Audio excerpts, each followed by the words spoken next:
Parliament को छोड़ने का फैसला होता है, पीटीआई करती है, कौमी असम्बली से बाहर निकल आती है, जैसे माजी में हुआ, तो इस तरह क्या केपी के अंदर भी आपकी पोजीशन बरकरार रह सकेगी, क्या बनेगा?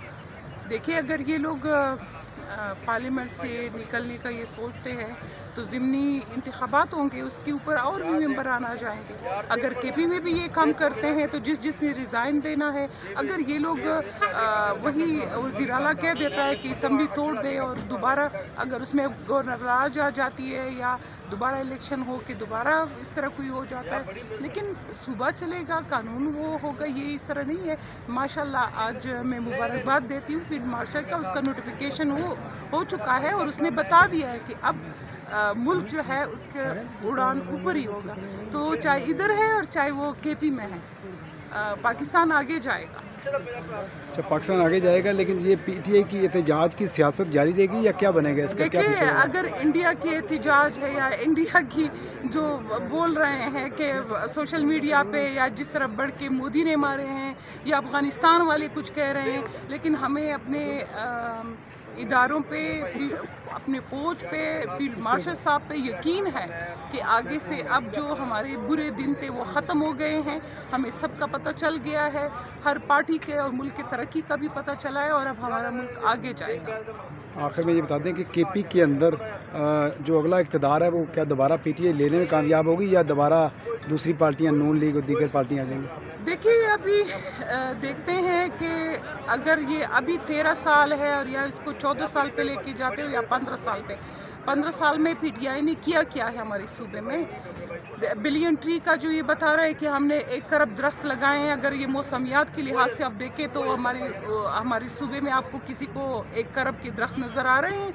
मेरे ख्याल से 1 लाख दरख्त भी नहीं है। जो दरख्त है ये इनके कारोबार के लिए उनको काट रहे हैं और इनके मिनिस्टर इस पे चेंज हो रही हैं। जो इनके मिनिस्टर है फॉरेस्ट के, वो काट के लेके चले जाते हैं। बाकी जो है आप एजुकेशन में देखें, जो नेशनल पार्टी के दौर में जो यूनिवर्सिटियाँ थी उसकी ज़मीन इन लोगों ने बेच दी। जो हमारे प्राइमरी स्कूल है उसको ये प्राइवेट कर रहे हैं। हॉस्पिटल इन लोगों ने ऑलरेडी एमटीआई पे कर दिया है।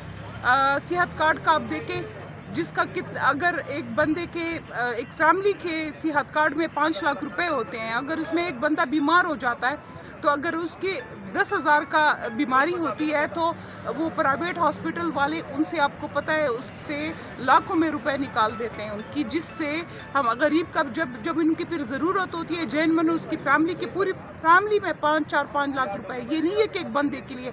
और आजकल आपको टेस्टों का पता है, ऑपरेशनों का पता है कि 5 लाख में क्या होता है। अगर कोई बड़ी बीमारी आ जाती है, इस तरह कोई मसला किसी के लिए आता है, तो अगर एक बीमार हो जाता है तो बाकी बच्चे और बाकी फैमिली जो है वो उससे मुस्तस्ना है, फिर वो उसके पास जो है उसमें पैसे नहीं होते पूरे साल में। देखिए, ये उनका भी जो मेरे ख्याल से सेहत कार्ड है, उस शौकत खानम के लिए उन लोगों ने उधर से किया है, सारे फंड, सारे पैसे जो है थ्रू शौकत खानम चले गए। उधर से कि कोई बीमार गरीब गया है तो उधर से सारे निकाल के उनको दिए गए हैं। ये न सेहत का है, न एजुकेशन का है, न में आपका बिलियन ट्री का है। अभी बल्दियात का आप देखें, इतने साल हो गए किसी को तनख्वाह नहीं मिली, बल्दियात का वो स्टार्ट नहीं हुआ, तो आगे से ये क्या काम करेंगे? कोई सड़क बताएं। CNW के करप्शन देके 42 अरब रुपए एक डंपर ड्राइवर के अकाउंट से कोहिस्तान में निकला है। पूरे सूबे में स्पीकर साहब ने खुद कहा है कि मेरे ख्याल से 500 अरब रुपए उधर से निकला है। तो ये गुड गवर्नेंस है।